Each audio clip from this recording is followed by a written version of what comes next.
الحمد للہ والصلاة والسلام علی رسول اللہ اما بعد قال نبی صلی اللہ علیہ وسلم البر حسن الخلق والاثم ما حاک فی نفسک وکرہت ان یطلع الناس علیہ رواہ مسلم۔ نبی کریم صلی اللہ علیہ وسلم نے بیان فرمایا نیکی اچھے اخلاق کا نام ہے، اور گناہ یہ ہے جسے تمہارا دل ناپسند کرے، جو تمہارے دل کے اندر کھٹک پیدا کرے، اور یہ بھی آپ ناپسند کریں کہ لوگ اس پر مبتلا نہ ہو جائیں۔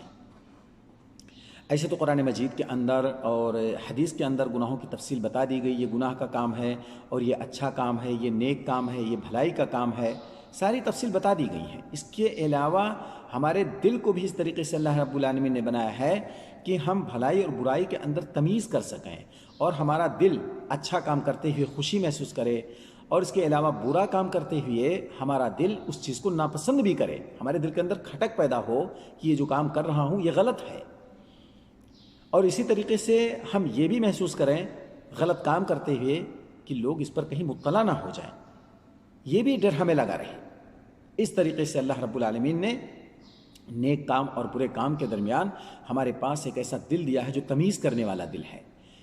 یہی وجہ ہے کہ جب ہم نماز کے لیے جاتے ہیں تو خود ہمارا دل خوشی محسوس کرتا ہے، لوگ دیکھنے والے بھی بولتے ہیں فلاں شخص نمازی ہے یا روزے دار ہے، دیکھیں وہ حج عمرہ کا بھی اہتمام اس نے کر لیا، سارے اچھے کاموں کی واہ واہی ہوتی ہے اور دل اس پر مطمئن ہوتا ہے، دل خوشی محسوس کرتا ہے۔ برخلاف اس کے برائی کرتے ہوئے خود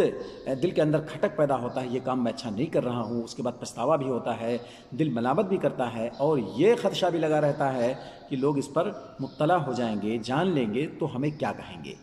اس لیے اللہ رب العالمین نے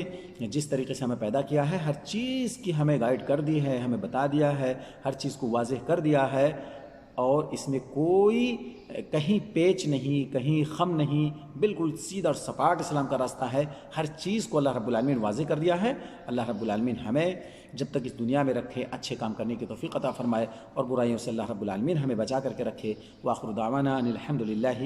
رب العالمین۔